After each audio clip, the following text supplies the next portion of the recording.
पश्चिम बंगाल में विधानसभा चुनाव के बाद हिंसा के मामले में ममता बनर्जी सरकार को हाईकोर्ट ने करारा झटका दिया है।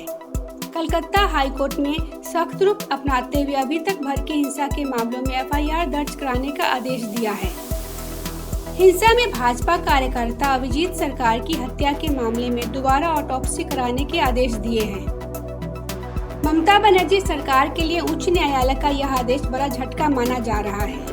कलकत्ता हाईकोर्ट ने पश्चिम बंगाल में भाजपा समेत अन्य विपक्षी पार्टियों के कार्यकर्ताओं के खिलाफ जारी हिंसा के संबंध में राज्य की ममता बनर्जी सरकार की भूमिका को भी संदिग्ध माना है।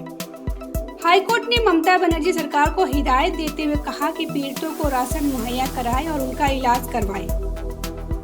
एनएचआरसी की रिपोर्ट के आधार पर हाईकोर्ट ने अपने अंतरिम आदेश में कहा है कि राज्य में चुनाव बाद शुरू हुई हिंसा के मामले में राज्य की भूमिका संतोषजनक नहीं रही। कोर्ट का कहना है कि हिंसा में कई लोग मारे गए, गंभीर रूप से घायल हुए, कई पीड़ितों को यौन उत्पीड़न भी झेलना पड़ा, यहाँ तक कि नाबालिग लड़कियों को भी नहीं बख्शा गया। लोगों की संपत्ति को नष्ट किया गया और कई लोगों को अपना घर छोड़कर पड़ोसी राज्यों में शरण लेने के लिए मजबूर कर दिया गया। इसके बाद भी राज्य ने कोई ठोस कदम नहीं उठाया। कोर्ट ने यहाँ तक कहा कि कई पीड़ितों की शिकायतों को दर्ज ही नहीं किया गया, बल्कि उल्टा उन्हीं के ऊपर केस दर्ज कर लिया गया।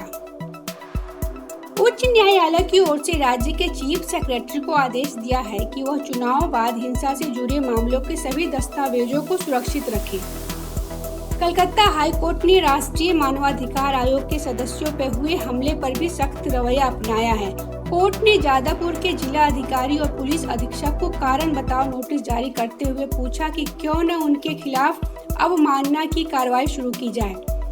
कलकत्ता हाईकोर्ट ने एनएचआरसी की रिपोर्ट के आधार पर कहा कि यह बड़े आश्चर्य की बात है कि राज्य प्रशासन यह कहता रहा कि हिंसा की शिकायतें प्रशासन के पास आई ही नहीं, लेकिन जब एनएचआरसी और स्टेट लीगल सर्विस अथॉरिटी लोगों के पास गई तो उनके पास शिकायतों की बाढ़ सी आ गई। गौरतलब है कि चुनाव बाद हुई हिंसा की जांच करने के लिए कलकत्ता हाईकोर्ट ने एनएचआरसी को एक समिति बनाने का निर्देश दिया था।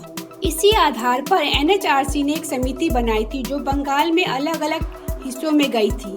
राज्य में 2 मई 2021 को विधानसभा चुनाव के नतीजा आने के बाद हिंसा भड़क गई थी।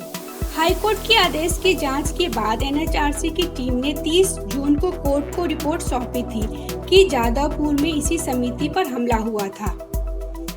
लगता है बंगाल में हिंसा का खेल जल्द ही खत्म होगा और उन दोषियों को जल्द ही सजा मिलेगी जो हिंसा में लिप्त थे। Bureau report, public news.